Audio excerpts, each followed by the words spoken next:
Hey everybody, my name is Dan Clark and I want to welcome you to my YouTube channel, Life After Religion, and I hope you come back. I've got about 80 videos out there, and some of them are over 15 years old, and you can do a lot of research on my site and take a look at some of the old publications, the Paradise book, the Revelation book. I talk about them in detail because I lived them. I was a Jehovah's Witness for 40 years, and I explain all the prophecies that I leaned into and that bypassed, and I talk about why I left. Like I said, there's 80 videos. So please go to my page, my YouTube page. You might be on it right now, and hit the subscribe button. And you can also hit the little bell, and you'll get my notifications when I come on, because I'm going to be coming on doing a lot more live videos. And the one I want to talk about tonight is disfellowshipping. Why I absolutely 100% believe that when you do something wrong in the Jehovah's Witnesses, they never want you back. I'm going to say that again. When you do something wrong in the Jehovah's Witnesses and they have to disfellowship you, they never want you back. I don't believe they want you back. I saw my wife go through disfellowshipping. Not actually disfellowshipping. They were going to disfellowship her, but she decided, no, you're not going to disfellowship me. I'm going to leave. But the same treatment was done to her that is done to people who are disfellowshipped. Now, one thing I want to say about disfellowshipping is I believe there's a time for it, for disfellowshipping. I believe if you have an organization, and it doesn't matter the organization, if there's a workplace, if you're a guy in a work and you're starting fights with everybody, they give you 3 days off, or they give you some kind of detention. And that needs to be, because you have to keep order within an organization. And so the part about, removing somebody, not even eating with such a man, if somebody's become baptized and all that stuff, I understand that stuff. I understand. Some guy's trying to pick up all the girls in the Kingdom Hall, something like that, and he won't stop, and you say, hey, you got to stop. I understand that. The part I don't understand is when the person tries to come back, when a person's heart is broken and he says, wow, I was really a jerk. I think I'm going to talk to the elders. My God, what happens at that point? Well, here's what needs to happen. Picture your kid climbing up on the couch, okay? And he falls off. You say, get down from there, get down from there, get down from there. And he doesn't get down from there. So he falls off. Well, he scares you, right? And you maybe get mad. But when he's over there bawling and crying, what does he need? He needs some comfort. He needs you to go over and pick him up, hold him in your arms, and say, I told you that was going to hurt. And I'm so sorry that you had to do that. But you would comfort him. That does not happen in the Kingdom Hall.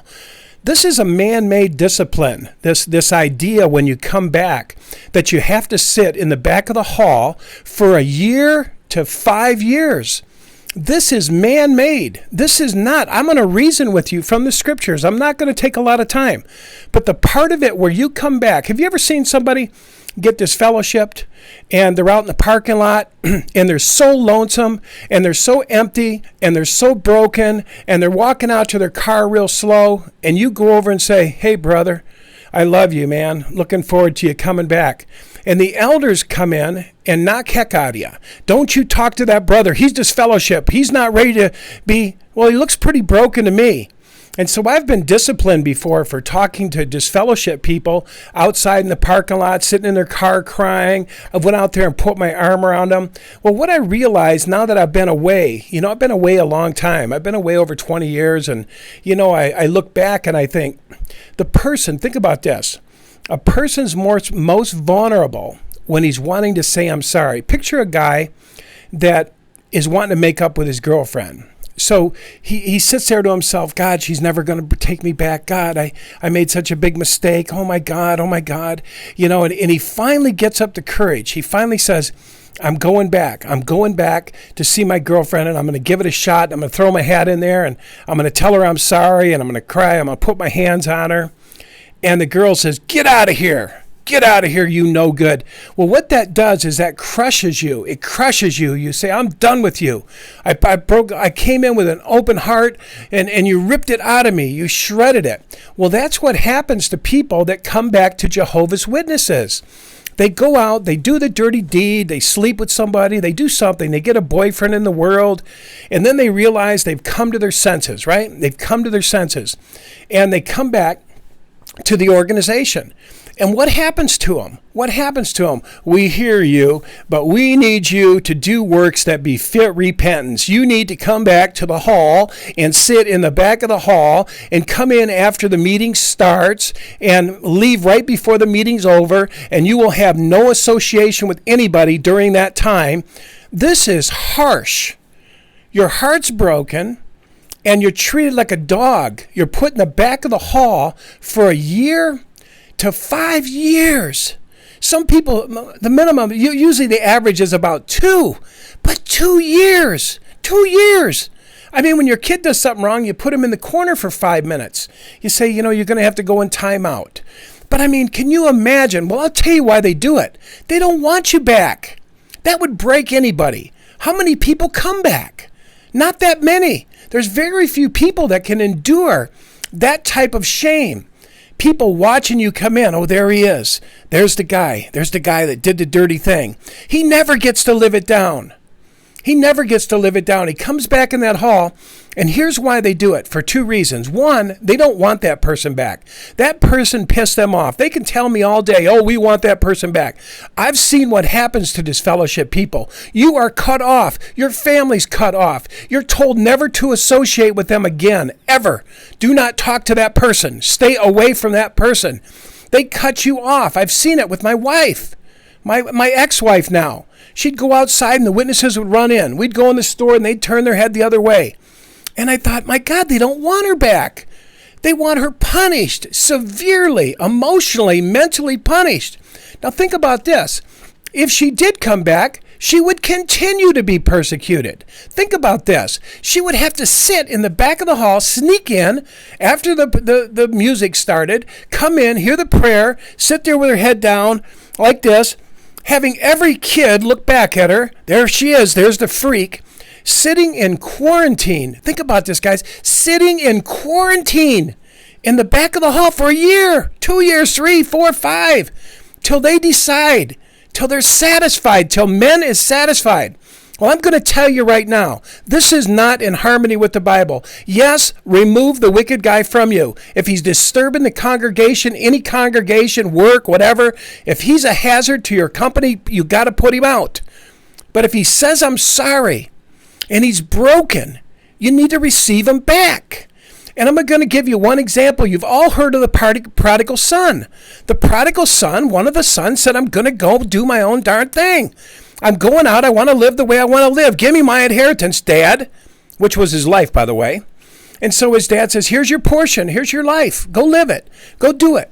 Well, the kid goes out. You've heard the stories, squandered the money, loose living, riotous living, women, whatever. I mean, he had a good time. And then he ended up, they said, eating with the pigs.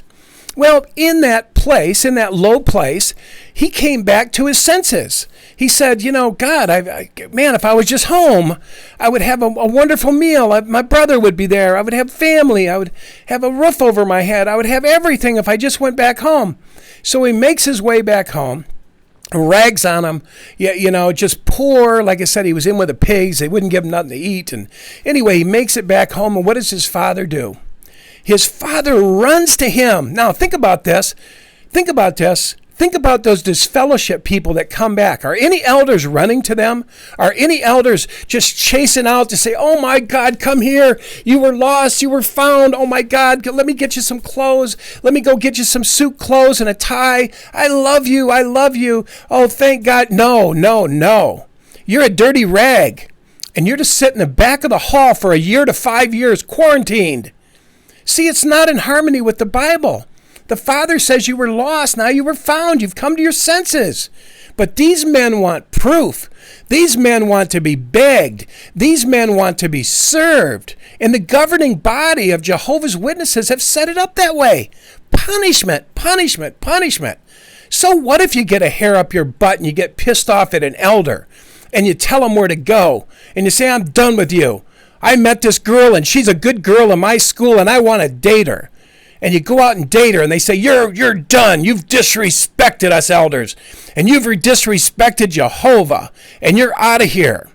Okay, so you both had your moment. You're both angry. The guy's angry. The elder's angry. The guy goes out, something happens. They break up. He says, my God, I've yelled at the elders. And, well, that elder hasn't forgiven him. That elder has not forgiven him. That elder's just waiting for him. You get back in here. You'll never talk to me that way again.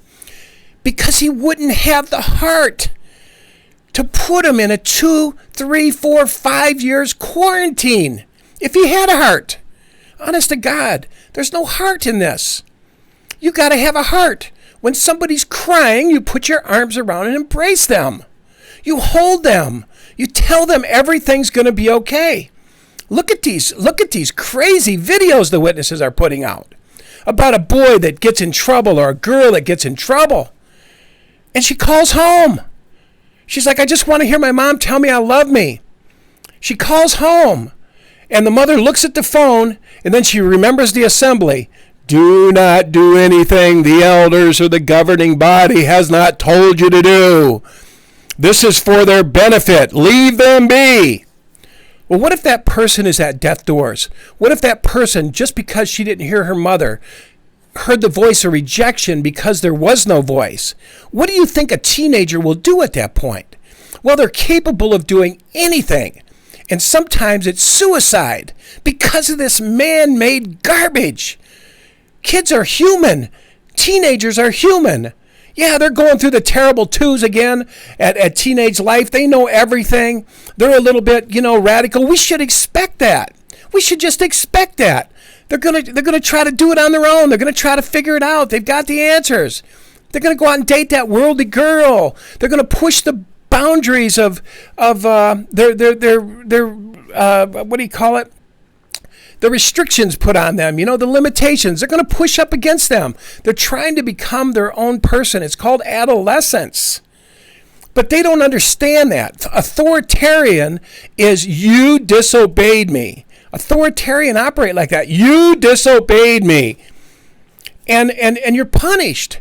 So I just think most people can't endure it. I couldn't endure it. I couldn't endure sitting in the back of the hall for years. My heart would be broke. And nobody looks at you. You meet the elders that people say they write these letters to the elders, and the elders say, absolutely not. We noticed a few weeks ago that you missed a meeting, and we've got that in our records. We need you to do another 6 months to satisfy us and satisfy the congregation and satisfy Jehovah. And then there's some sisters and brothers that have told me they've sat in a hall for a year, and the elder said, I never saw you. Can you imagine that? And that person never came back because that's rejection. I believe the governing body don't want you back, or they wouldn't have the harshest, severest restrictions. If you leave or talk to a person who left or whatever, when you disobey, man, it is cruel, cruel, cruel. So anyway, I just want to tell you guys, if you know anybody disfellowship, put your arm around them, tell them you love them. They've probably never heard that. There's not a lot of love in the organization. There really isn't. There's not any natural love. There's not any real love, because love reaches across the boundaries of man-made boundaries. Love reaches across there. Love says, no, I'm going to go give him a hug anyway, because my heart says so. My heart is going to go pie this man-made head knowledge doctrine that says stay away. My heart says no, he needs a hug. I'm going to follow my heart, and I'm going to go give him a hug before he does something, before he feels abandoned. So many witnesses feel abandoned. They don't want you back. You've proven unfaithful. I'm telling you, there's not a lot of people that can sit in the back of a hall for a year to 3 years, 5 years, and beg and write letters. It just isn't so. So anyway, I just wanted to put this out there for you today, guys. I'm going to have more like it. I'm going to be talking about adolescence on my next video, masturbation, sex addiction, what they call sex addiction. I'm going to spell it all out. I'm going to say it like it is. So tune in for my next video. It's going to be really good. And I'm going to have another one about Jehovah's Witnesses and consciousness. What is consciousness? And that sort of thing, to help you broaden out a little bit from what is religion, what is mind, and what is heart, and how to get to the heart. That's going to be another video. But I'm going to have them coming one after another to serve you. But I just wanted to reason with you on that prodigal son. There was no wait. There was no quarantine. There was actually a party. And do you know, years ago, when a person returned to the hall, we used to clap. The whole congregation just says, "Oh my God, amen." And everybody would get in line to hug you. Do you know they canceled that out? They said no more, because where he was supposed to be was here, and he left. And so this is harsh, cruel, authoritarian dictatorship governing body. Oh, just ancient old wisdom. You know, it's not wisdom at all. It's man-made control. And so they want obedience. And when you break that, you know, that's what happens. So anyway, I hope you guys enjoy this video. And I'm going to have a bunch of them. So remember, like my page, like it, subscribe to my page, and hit the little bell, and you'll get my notifications when they'll come out. They're going to be videos just like this. And I'm going to reason with you on these things so you can reason and come out of some of this mind control that the witnesses have had you in, those people who have left and they still feel bad because they were disfellowshipped. Give them this video. Pass this video on so they can hear the truth. God is love. God is ready to forgive. God is ready to embrace you and put you in your arms. He's not ready to throw you away. He doesn't punish you for years. For years? This is man. That's man. Just remember the prodigal son. Braced him, put a coat around him, covered his shame, and put on a big warm meal, gave him the ring, and says, "Everything I have is yours again, son, because you returned home." That is the God I know. So anyway, that's it, guys. That's Dan Clark with Life After Religion. Check out my page and enjoy the videos. There's a lot of them that have a lot of content, a ton of content for you. And I hope you enjoy them, and I hope they set you free. Okay, thank you so much. Bye-bye.